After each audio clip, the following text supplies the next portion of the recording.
নকল করতে পারি।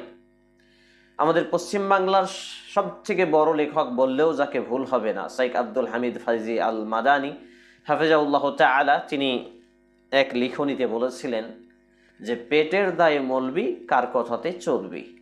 বাস্তবেই কিন্তু আমরা এই রমজান মাস এলে সেই বিষয়গুলো দেখতে পাই যে পেটের দায়ে মলবিদের যে ভয়াবহ রূপ, যে ভয়াবহ কর্মকাণ্ড, তারা কাদের মতো চলে এবং কার কথাই চলে, এটা কিন্তু আমরা স্পষ্ট রূপে বুঝতে পারি।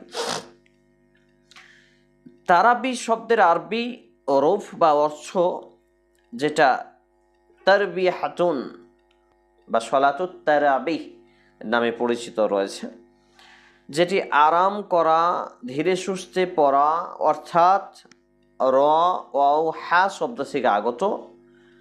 তারাবি বা কিয়ামুল লাইল হলো রাতের একটি বিশেষ সুন্নাত সলাত, যেটি মুসলিমগণ রমজান মাসব্যাপী এশার সলাতের ফরজ আদায় করার পরে, সুন্নাত আদায় করার পরে সুদীর্ঘ তিলাওয়াত সহ পাঠ করে। আপনি গুগলে গিয়ে সার্চ করেন যে তারাবিহ উইকিপিডিয়া, এতে আপনি এর বিস্তারিত পাবেন। এখানে একটা লজ্জার ব্যাপার হলো যে আজকে গুগল পর্যন্ত জানে যে এই তারাবি মানে হলো দীর্ঘ তিলাওয়াতে ধীর স্থিরতার সহিত সুন্দরভাবে একেবারে সুন্নাহ মোতাবেক যেটা আদায় করা হয় সেটাকে বলা হয় তারাবি। কিন্তু কত লজ্জার ব্যাপার, এই তারাবি আজকে আমাদের নেটওয়ার্কিং জগতে 5G স্পিড চলছে, 6G গতিতে আজকে তারাবি হয়। প্রায় মসজিদগুলোতে মাত্র 2, 3, 4, এমনকি একটি আয়াত, একটি রাকাত শেষ করে দেওয়া হয়। তাহলে কি এটা তারাবি হলো, নাকি তারাবি নামে মাসকারা শুরু হলো?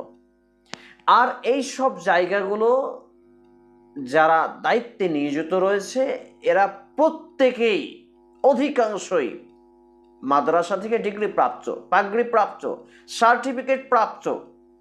তাদেরকে যখন আমরা কোরআন এবং সেই সুন্নাহর সঠিক নির্দেশনা অনুপাতে সেই হাদিসগুলো উপস্থাপন করি, তাদের চেহারা মলিন হয়ে যায়, তাদের মুখের দিকে তাকানো যায় না। আরেকটি বিষয় বলি যে আমাদের সমাজে যতগুলো মসজিদে, আমি আমার এলাকা শমশেরগঞ্জে ঘুরে ঘুরে যা দেখেছি, যদিও শমশেরগঞ্জের বাইরে একাধিক জেলাতেও আমি খুতবা প্রদান করেছি, আলহামদুলিল্লাহ 414টি মসজিদে খুতবা প্রদান করে আমার একটা তিক্ত অভিজ্ঞতাও হয়েছে। সর্বোচ্চ